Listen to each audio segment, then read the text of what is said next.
Hi there, it's Debbie with the Pick and Cook Farmstead. It's kind of a dreary, rainy day, and for the last 36 hours or so, probably a little bit longer, we picked up our beef, and I had them save all the bones to make broth with, and so I roasted all the bones, one huge bag. It was pretty good size. I don't know how much it weighed, but there were like knuckle bones, marrow bones, all different kinds of bones in there. I dumped them in my big roaster and they fit in there perfectly. Then I roast them at about 350-ish, 375 until they get golden brown, because there's still quite a bit of meat and stuff on there. And then what I do is I add water, about an inch or two from the top, and then I wash and I throw in some carrots chopped up, celery chopped up, and just a little bit of onion, sprinkle some sea salt in there and pepper. I didn't show this part because I pretty much went through all of that on my poultry broth, and I thought, well, I might as well just jump on here. I was going to make a short little video. Well, it turned up being a long one. And so then what I do is I put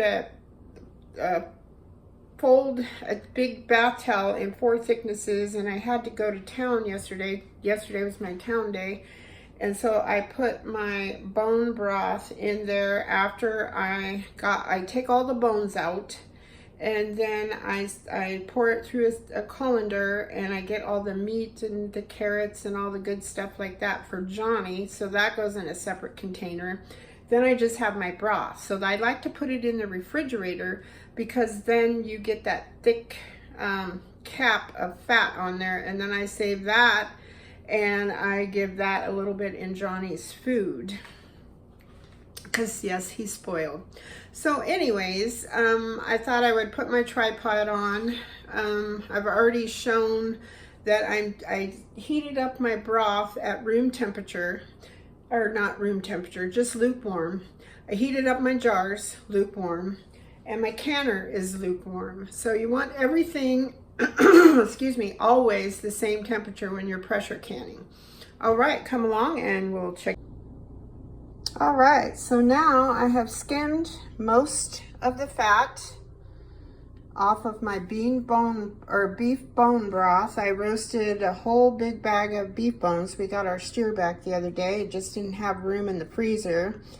So what you do is you simmer that for at least 36 hours. I used my big giant electric roaster, and I added 3 or 4 carrots, a little bit of onion, and some celery, several stalks of celery. Cut them up, and then yeah, that's all you do. And then you strain the bones out, and then I save the leftover meat for dog food for Johnny. Let me show you what that looks like. Right, this is what the dog food looks like, and you can see there's a lot of meat in there. There's still a little bit of beef fat, and there's little carrots and some celery, and I usually freeze this and flatten the bags, but I have no room in my freezer, so I'm gonna have to can that up. So tomorrow is another day of dog food canning. Now this is the gold that we're after, and you can see I left a little bit of fat around there, and look at this beautiful gelatin. This is what you're after. This is what comes out of the beef bones. You've got the marrow, you've got minerals, vitamins, and a wonderful, delicious flavor. And I did forget to tell you, I add a little bit of salt and a little bit of pepper as far as seasoning goes, but that's about all I do. So look at this stuff. So we're gonna turn this on, slowly melt it back down, and then we are going to can this stuff up. Now you wanna make sure I like to break up the gelatin with the broth, the little bit of fat that's in there. I'm not using my tripod, bear with me. And then stir it periodically, because you obviously don't want this to burn. And I have my big canning spoon from All & Val. So you just want to keep periodically doing that, and just to ensure that it doesn't burn. Right now I have it on medium heat, and I'm going to lower it once it starts getting warmer. Okay, so I have my 3 quarts of water with my canning rack in the bottom of my canner. So you can see in there. And every canner is different. You want at least an inch or so of water in there. Just read your instructions. I turned that on medium low, just so I'm trying to get, you've got to have your canner in the water the same temperature as your contents, and then also your jars. And I have put my jars in the oven. A lot of people don't like to do that, but I do. And I am going to turn that oven on a low temperature of 225. I have crossed over and used, now I'm using a wire whisk. So the gelatin is starting to really break up now. The fat is not really melted yet, so we kind of want to get to that point. And, sorry, I was just too lazy to use my tripod. I was going to make a short little tiny video. Obviously, I have surpassed that. So we're going to carry on. So there we have the canner. It's on medium low. It's got the required 3 quarts of water in there. Every canner is different, so check your instructions. I put a splash of vinegar. It keeps your jars cleaner, especially when you're dealing with kind of like this messy stuff. It's greasy and that type of thing. I've got all my jars right here. I'm doing quarts, and then my little pan has measurements in it. So I should get about 8 quarts out of this. I got my rings, my lids, my jar lifter. I've got my funnel. Excuse me, I didn't have enough small mouth. I normally use small mouth just because you can pour the contents right out. It's easy to get out. But I ended up having to do a few large mouths, and I need to grab some lids and rings for that. Oopsie. I always inevitably forget something. So what you're gonna do is you're going to, I just stir it up. The fat's gonna float to the top, especially since it's not piping hot. Then you're gonna fill your jars. And I usually do 1-inch headspace on the broth. And don't be alarmed, because you saw it earlier when it came right from the fridge and it was super thick and gelatin. And don't be alarmed, once you can it and you put it, I'm gonna have to do a little farther. There we go. Once you can it, you aren't gonna see that gel unless you refrigerate it, but it's in there. It's all the good stuff, the collagen and all of that, which is really good for you. Then I use this all winter long, all summer long. And I make soups, I make stews. I will heat it up when we're not feeling very well. It's a great source of protein, especially if you got like a tummy bug. Just sip on it a little bit at a time. It's very, very good for you. And it tastes delicious. It's nothing at all. When I first made this, I went, oh, I don't know if I like the smell of this. And because it's pretty strong, beefy smell. But once you heat it up, put it in a little cup and you sip on it, oh my goodness, it's so good. And it really, really makes your soups and stews. It's heavenly. And the chicken broth is the same way. So you don't have to put salt in it, but like I said, I just put a couple of big, generous pinches of its coarse sea salt when I'm cooking it, and however much pepper you like. It just depends on what you like and what you don't like. I don't usually put herbs in it. Sometimes I do. I mean, I had fresh parsley from the garden. I thought, oh, that would be good. And then I thought, you know, I'm not going to. Just because, what if you're making something and you really don't want parsley in it? I mean, parsley isn't that strong of an herb. And then also, they do say, once you can something with herbs in it, that the herbs, for some reason, become a lot stronger. So I just find a little bit of salt, a little bit of pepper. You can even throw in with your carrots and onions a little bit of garlic. A little bit goes a long ways when you're canning. So always remember that, whatever you're seasoning it with. But when I do it this way, I always know that I put carrots and celery and onions in it. And then a little bit of salt and pepper. It's the same every time. And so you don't have to worry about, oh geez, what did I put in that? Can I use it for this or use it for that? So it's a really good practice to do. Okay, I'm gonna finish filling these up and we'll go to the next step. All right, so I just double checked. It's always good to keep a chart where it tells you how long to process things and how much headspace you need. And I always double check, even though I knew that it was 1-inch headspace for meat broth. And then I'm just simply dipping a clean rag or napkin in my case in vinegar. Some people say not to do it, that it ruins the rubber on your flats. I do it especially if I'm doing any kind of a meat product, because that grease is super hard to get off and water just does not cut the grease. So, and then what I will do is I'll go turn my rag around, and now this has quite a bit on it. So I'm going to fold it over, and I just messed that one up. There we go. Put some more on. Speaking of more on, I just dipped my little rag in this clean rim jar and got grease on it. There we go.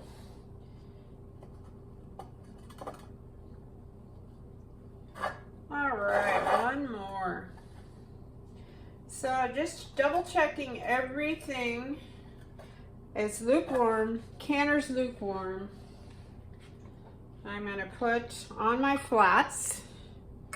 Do a wide mouth first. Is that just one? Yep. And before you start, you want to make sure that your jars are always spick and span clean. They say with pressure canning that you do not have to sterilize them. This time I did not sterilize them. I just heated them up just a little bit so everything would be the same temperature. And when you put your rings on, you only want to do it finger tight. Don't crank them down because your lids will buckle and you will have to start all over again, which is an awful thing. It gets all in your canner. It doesn't seal. It's not pretty. And you've wasted a perfectly good lid. And when you're water bathing, it's the same scenario. Okay, I'm gonna put all these rings on, get them in my canner. We'll move on to the next step. All right, so all my jars are in my canner. I've got my water up to the recommended line, and I'm pretty lucky. I know mine takes 3 quarts of water just from memory, but there is a line, a groove inside my canner. You can't see it now, but I used to just fill it up to there, and so now I just know that it is 3 quarts. So you're gonna always hold your canner up to the light and looking through this little hole right here, make sure that's clear. I always keep a clean pipe cleaner in my canning accoutrements, just so that's always clean. Always make sure that your seal, if you have one of these types of canners, is clean. About every 3 to 4 canning episodes, I will lightly oil this with just plain old olive oil or avocado oil. You don't want to saturate it, but it keeps this nice and moist so you get a good seal. Now on the top of my particular canner, it's got, I don't know if you can see this, It's got a little V right here. There we go. And then the handle on my canner has a V on it right here. So what you're going to do is line those two things up.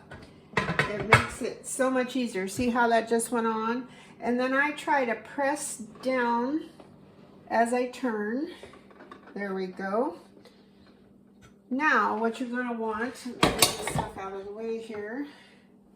You're going to want to heat this up slowly, since it is not hot. Now had I had hot boiling contents and hot boiling canner, I would just crank that on high until your steam starts forming. So that's the goal. We want steam to come out of this little steam pipe right here.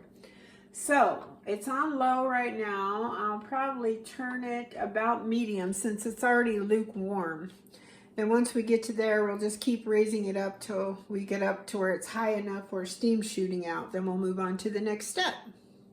All right, my canner is pretty hot to the touch down here, so I just crank this up between medium and medium high. So everything's starting to heat up, so it's safer just to crank it up just a hair. All right, I can hear this guy bubbling away inside, so that tells me that the water is boiling. So I'm going to move it all the way up to high so I can get my steam going. But in the meantime, as Tom Petty says, the waiting is the hardest part. I don't really want to process this. I don't have time. This is all the fat off the top of the broth. So I'm going to put it in here, and I think I'll have enough room that I can just kind of shove that in a corner of the freezer. And then I can process that at a later date. I like to put it in little jars, and then I might just can that since I don't have freezer space. Last year I put them in the freezer, and then I like to take one out, and because I use the little like jelly jars or whatever, and then I add a little tablespoon or two to my dog's dog food with warm water, so he gets that twice a day, and it's good for him and he loves it. So now we're just waiting for this to come up to temperature, or to the steam, I'm sorry, to come up to steam. And Fridays are my house cleaning day. We've got a guest coming. Our son, oldest son, is coming from the Sacramento area.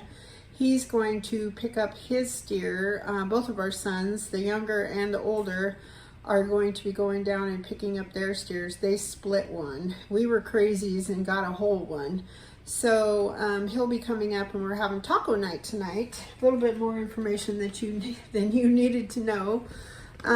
So Fridays are my house cleaning day. I'm stripping the sheets on the bed. I've already swept, and now I've got to vacuum, dust, sweep, and mop, and all that good fun stuff. Scrub the bathroom.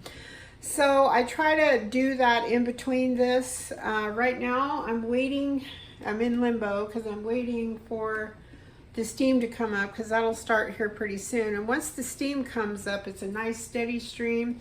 You set your timer for 10 minutes, and that'll be in your instructions for your canner. If you happen to buy a used canner, you can get online and you can get in PDF form a lot of the manuals that come with these things, even the really older ones. So it's always a good idea to have that. Either keep it on your phone, or if you want, print it out, whatever works for you. But you always need to follow the manufacturer instructions, just so that your canner works properly and you're doing it properly and don't cause injury to yourself. All right, so you probably can't see, but there is a steady stream of heat coming up. You can actually feel it. So that's when you want to set your timer for 10 minutes. All right, it's been about 10 minutes.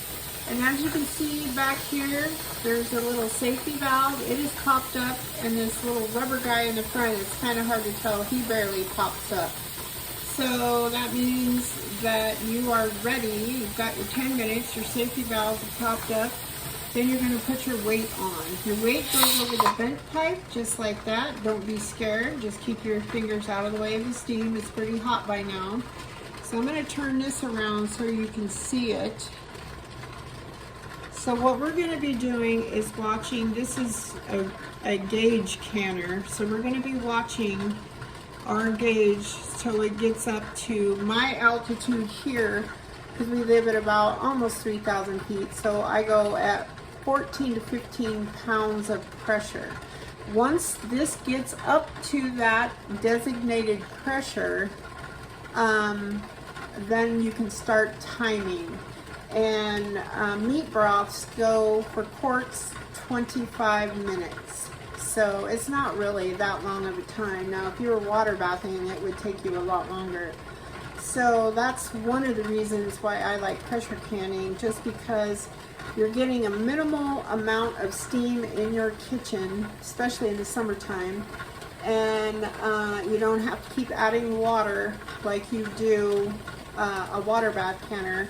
And it's so much heavier. As you can see, I have an older glass top stove, and as long as you're really careful, knock on wood, you can't see me knocking on my head here, you're very gentle when you set things down and don't slide them and bang them around. You have a lot less weight going on with this particular canner. So we're just going to wait till we get up to pressure, and then we'll start our timer. Okay, we are at 15 pounds per pressure, and my weight starts dropping at 15, so I can be in the house. I never go outside when I'm doing this, or too far away within earshot, so I know that tells me, okay, I'm at 15 pounds per pressure. Now, we don't want to keep it on high, and I know for my particular stove, I can turn this down to medium and maintain that pressure. So now is when you're going to start your timer for 25 minutes. All right, our timer went off. So you want to turn your burner completely off. Some folks will move this over to a burner that is not so hot. I do that sometimes. It'll tend to cool down a little faster. Whatever you do not want to take your weight off until your pressure goes all the way to 0. So that's really, really important. So this process takes quite a while. So we'll come back when our little dial gauge goes all the way to 0. All right, our dial is down to 0. We're going to take our weight off. And it's been sitting there long enough because I had to do my vacuuming, dusting, blah, blah, blah, blah, blah, sweep, mop. So this, there's no steam coming out of there. So the next thing you're going to want to do is take the lid off. So I'm going to move my camera. Okay, so be careful you don't touch your canner because it's still super, super hot. So on my particular canner, you're going to twist so the V's line up with each other. That way the lid is unlocked. Now remember, you're only doing this after you have let it cool. Your gauge goes to 0. You take the pressure gauge off, and normally, if I'm not busy, I will let it sit here for at least 10 minutes or so, so all the steam has a chance to come up. When you take your lid off though, there's still going to be a lot of hot steam. So you're going to lift this lid up and pressure gauge towards you, the underneath away from you, because there's still a lot of steam and you can actually burn yourself. So you're going to pick it up, move it away from you. I don't know if you can see the steam. I think you can. And it's going to be dripping a little bit of water.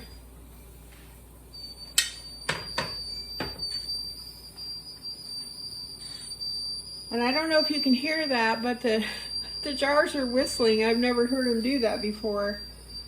Nothing is buckled or anything. So I'm going to let them sit in here and let them kind of come adjust, acclimatize, whatever you want to call it, to the room temperature. And then we'll take them out. Okay, I've let them sit here for a few minutes. And on my last canning video, I showed this. These are padded little, I think they're made to set your dish drainer on. My sister turned me on to these. Dollar Tree, who knew? So I had two, I bought two, and then I went the other day and I bought 2 more for when I'm, some days I'll do 2 to 3, sometimes 4 batches of stuff. So we're gonna carefully, you're gonna use the rubberized end. When I first started doing it, I was using the handle and I couldn't figure out why people thought these were such a great item. I had it backwards. So we're going to very carefully grab our jar, take it out, and it's normal for them to still be bubbling. Remember, this thing, I think it gets up to like 200 and some odd degrees. And you just gently set them on your little pad. I did have a little bit of siphoning, which means some of the liquid came out of the jar and got into the canner, but that's okay. It's not going to hurt anything. Sometimes I have absolutely zero siphoning, and then other times I have a little bit, so it just depends. They say that if everything is not the same temperature, which we know for a fact that it was, that you can tend to get siphoning. Well, yeah, we didn't everything like we were supposed to, so sometimes it just happens. And I did want to mention that I do use 4 jars. The company, it's called F-O-R and jars. And these lids are absolutely amazing.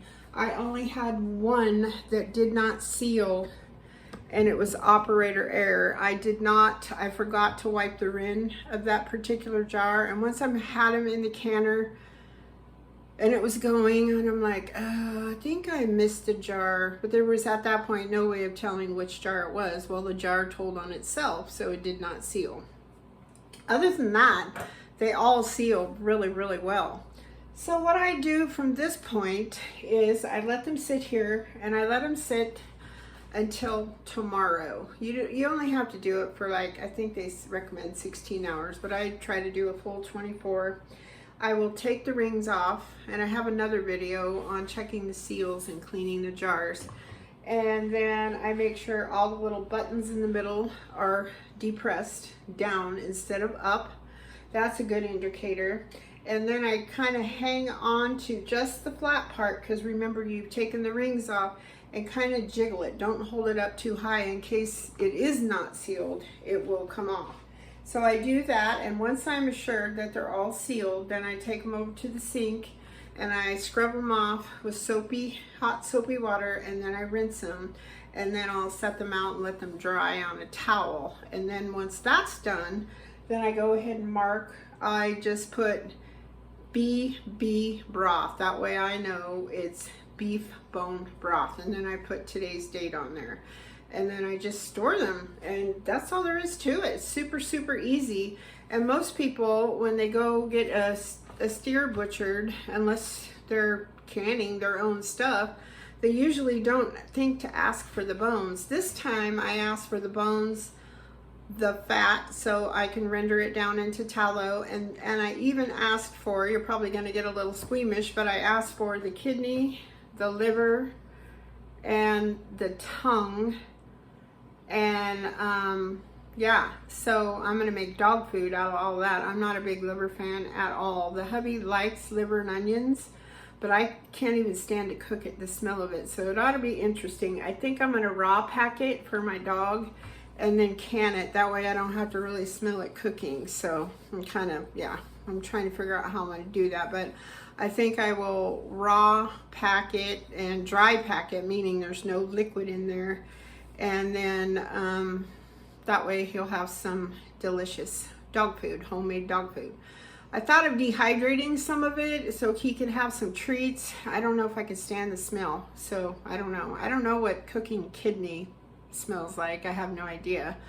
I don't think the beef tongue would be that bad, but definitely the liver would not be good. I thought of dehydrating it and pulverizing or powdering it and putting it into capsules, because it's a good way to get the nutrition in yourself, especially if you don't like eating liver. But I don't think I'm ready to do that yet. So maybe next year when we butcher another steer. So, well, that's all I have for you today. I hope you have a great day. I hope the sun is shining where you are. If it's cloudy, I hope you at least get some rain out of it. If you haven't had too much already, there's a lot of folks that we're having flooding and stuff, which is awful. But here it's gone really cool. It's just like fall. It's kind of crazy. My peppers have stopped producing. I'm kind of nervous about that. It's supposed to rain. It sprinkled a little bit this morning, but not a whole lot of anything. So it was supposed to be flash floods and all this stuff. So I don't know what's going on. So anywho, thank you for watching. Thank you for subscribing, sharing, commenting, and I hope you all have a great day. I'll talk to you later. Bye-bye.